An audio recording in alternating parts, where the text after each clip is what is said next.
The story of people with disabilities in every part of Nigeria is as old as the history of its existence. Though the estimates may vary for number of people with disabilities, the World Report on Disability published in 2011 had it that about 25 million Nigerians had at least one disability, while 3.6 million of these had very significant impediments in functioning.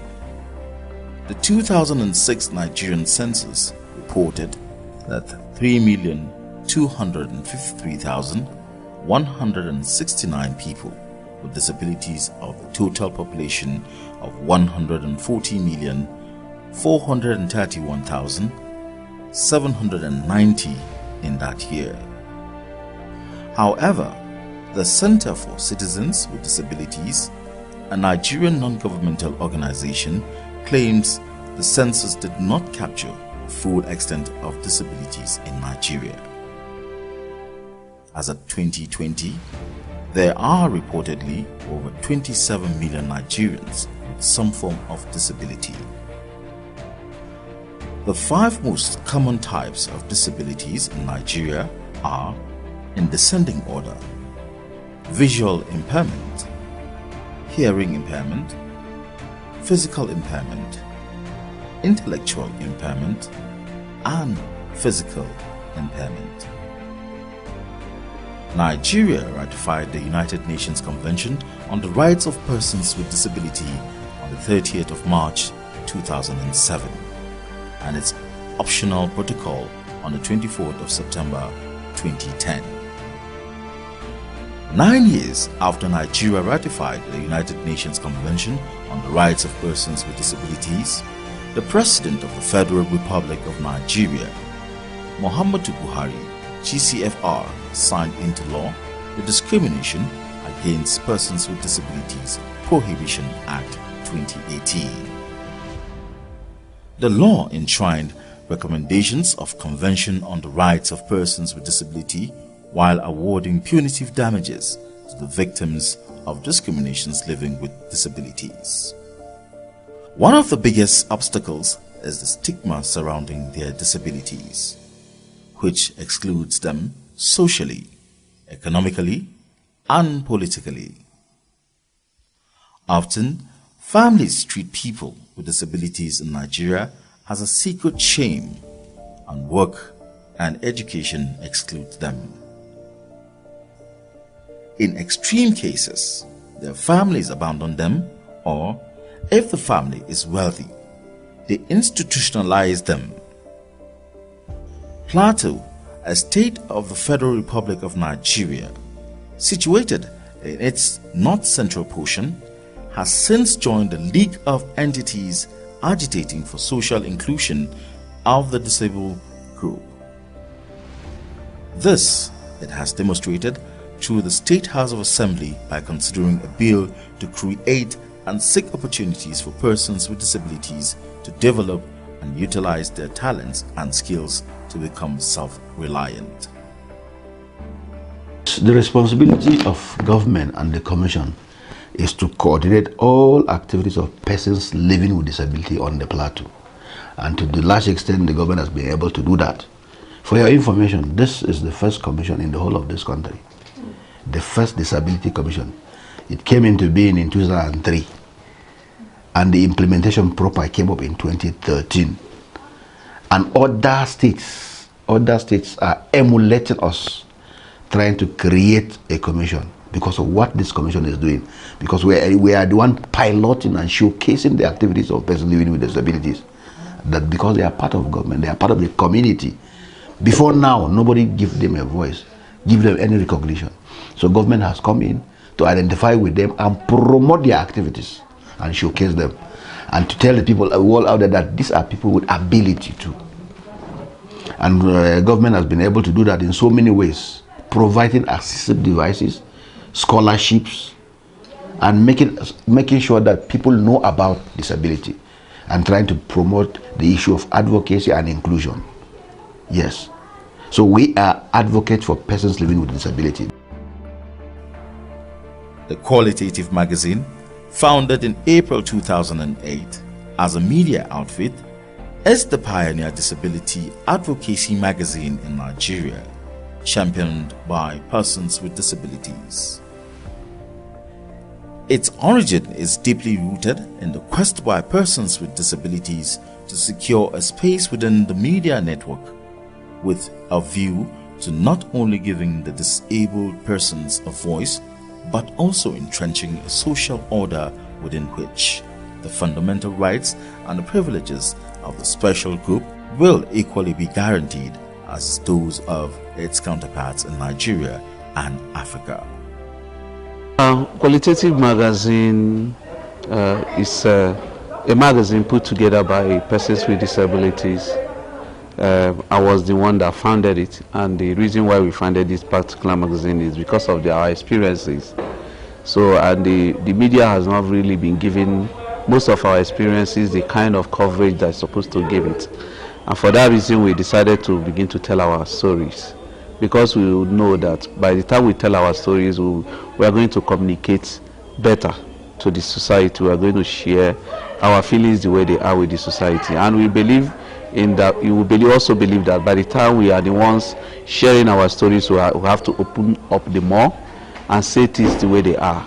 And we are the one wearing the shoe, and we know where it pinches. So, and by the time we are using our voice, we are trying to project our voices. We have to project our voices in a way that the people will get to understand us and understand how we feel entirely with what is going on. And the magazine was founded in 2008. It was an idea that came when I was a youth corper, when we tried to begin to, how do we reach out better to the people so that people will actually begin to change their mindset about persons with disabilities. There is no gainsaying that before the advent of the Qualitative magazine, information on persons with disabilities in the media space had been generously insufficient.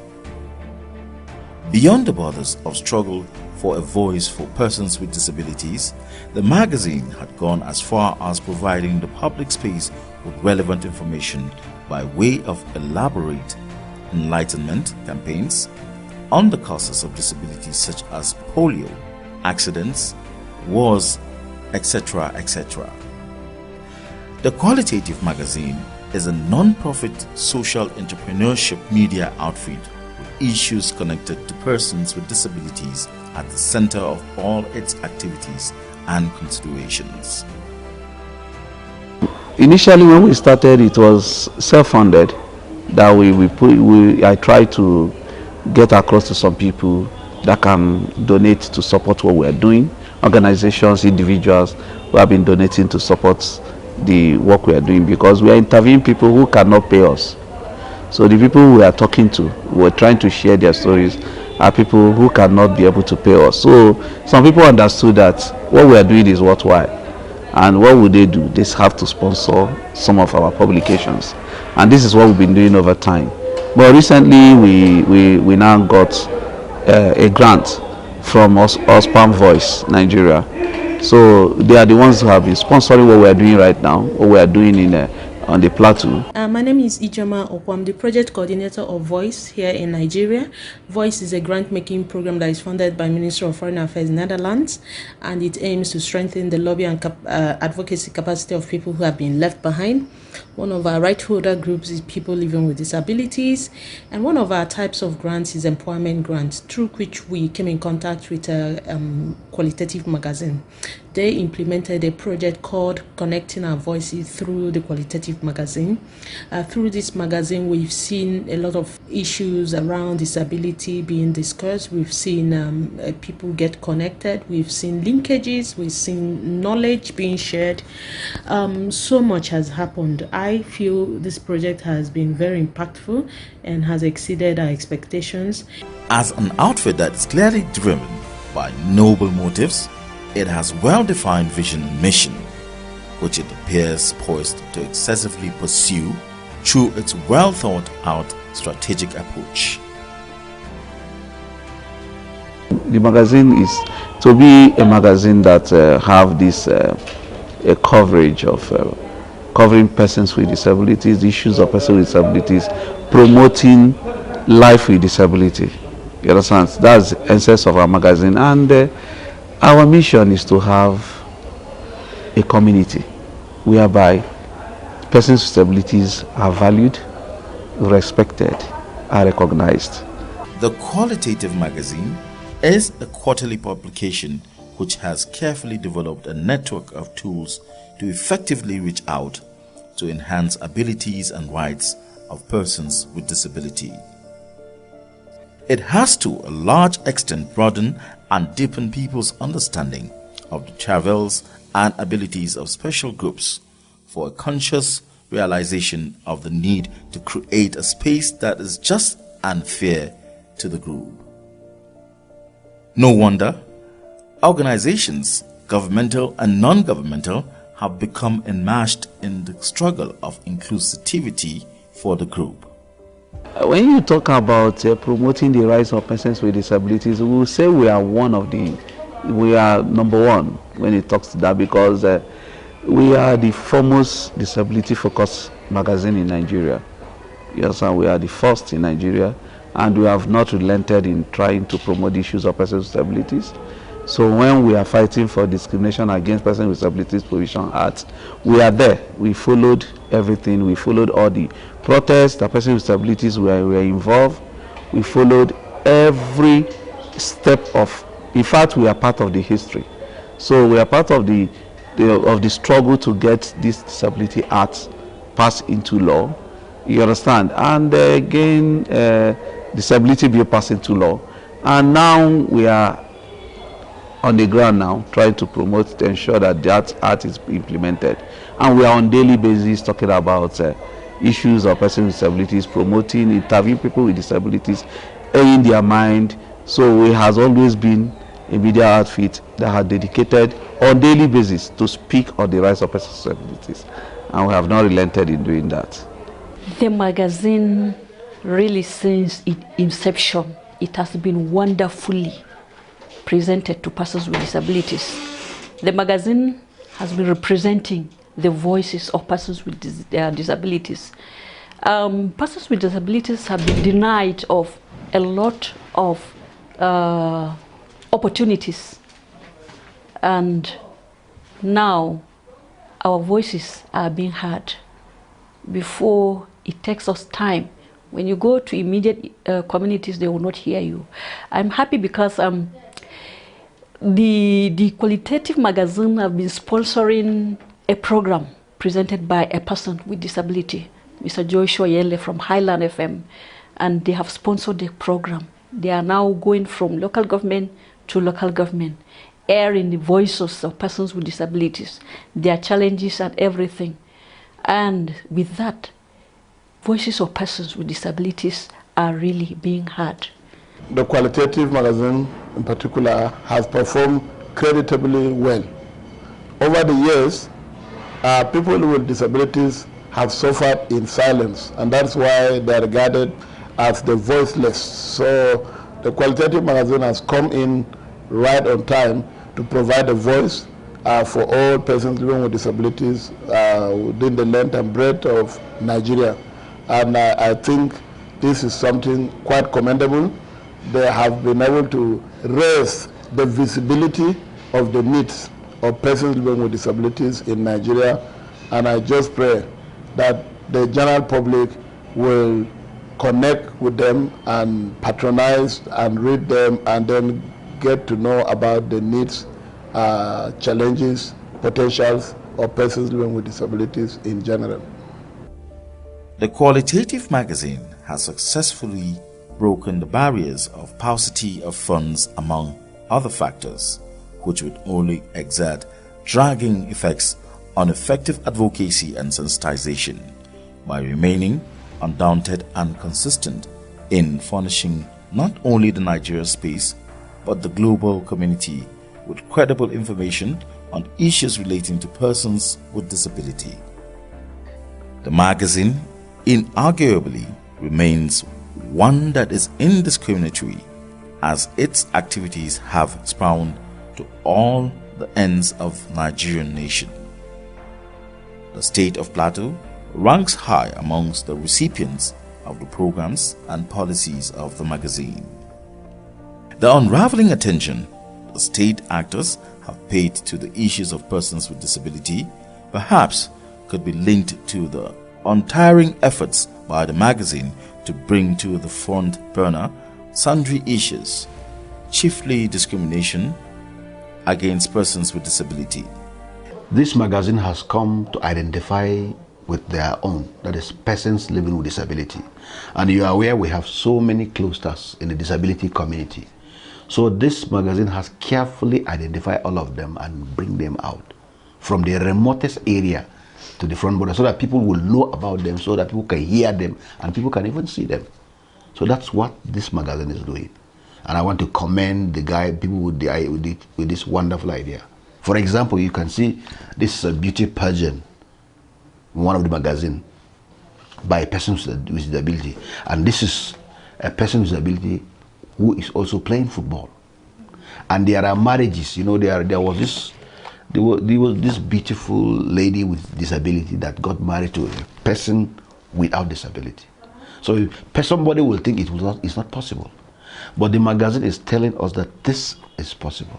That persons living with disability are also part of the community. They can do whatever you think they cannot do. They are wonderful people. If you meet them like I do, you will like them and you understand them better. The qualitative magazine is one of the most important instruments in the disability community today.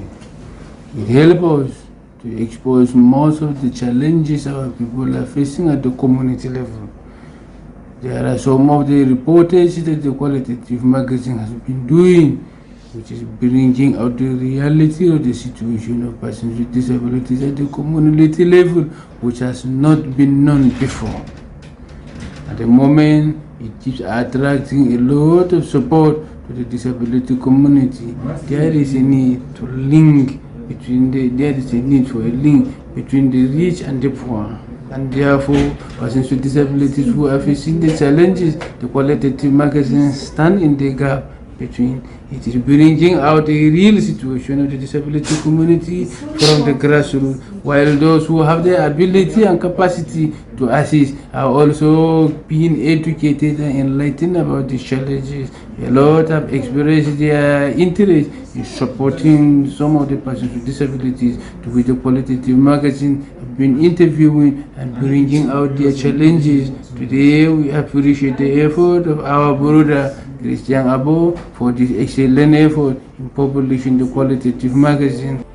In one of its recent editions, the qualitative magazine painstakingly put together interesting stories about people with disabilities on the plateau and widely circulated it for the consumption of the general public and benefit of the special group. For instance, the story of how Diana Emmanuel, a woman with physical disability who hails from Benue State but resides in Plateau State, is fighting hard at NTA College just to live her dream of becoming a film/TV producer. The story of John Satmak, an apprentice who remains undaunted by physical disability.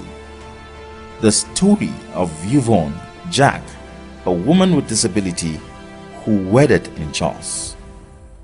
The story of Eden Eno, a lady with albinism who, against all odds, sells engine oil at the junction in Jos to survive. The story of Alfred Ehime Oluwokori, who quit his preferred profession due to lack of accessible environment for people with disability. The magazine recently widened its scope of operations in Plateau by commissioning carefully selected disabled persons to to comprehensively and consistently report issues of disability in the 17 local government areas of the state. On behalf of Qualitative Magazine, in support of Voice Nigeria, we are presenting this certificate of training to you to certify that we are now a reporter and a correspondent for Qualitative Magazine, Plateau State.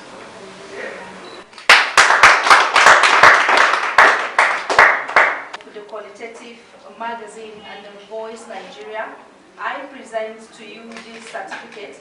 Alice Maya has successfully completed training on disability rights, disability inclusion, and media reportage on disability issues, and has been certified a reporter correspondent for the Qualitative Magazine TQM in Plateau State.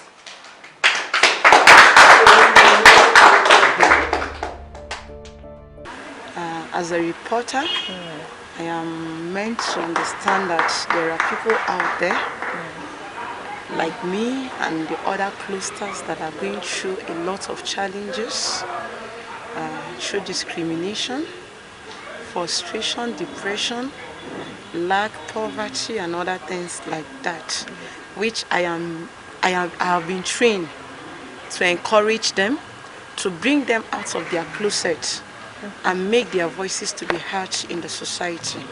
In as much as I accept being new, but I said I may not say I'm being absolutely new.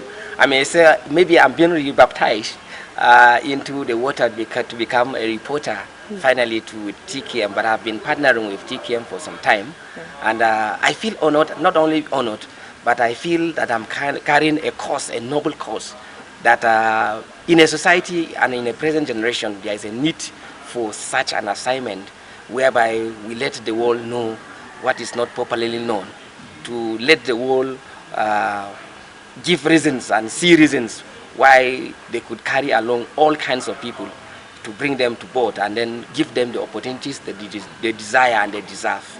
And so I feel very much honored, and I'm very happy to work with TQM Connect on the plateau and even beyond. The fact that it has indeed attracted public attention to issues of people with disabilities on the plateau, as demonstrated by several shows of kindness to people with disabilities by highly spirited individuals and groups, needs no emphasis. I think this is what it is to just touch someone's life, that you're able to give someone a means of immobility, and you can see the smile on her face, you can see the joy, you can see how this is impacting on her. I just want to say, God bless you. May God increase you. May God replenish you. May He just return back in multiple ways for you.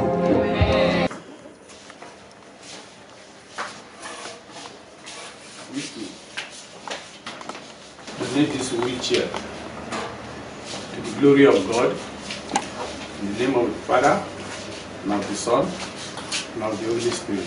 Amen.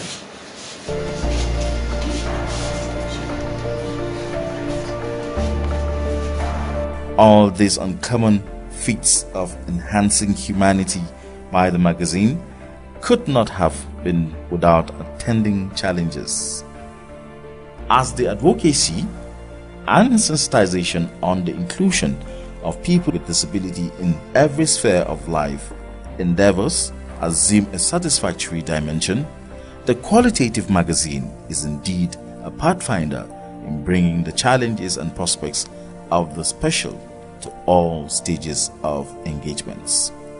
The Qualitative Magazine, voice for the disabled persons and connecting them to the society for equal opportunities. TQM!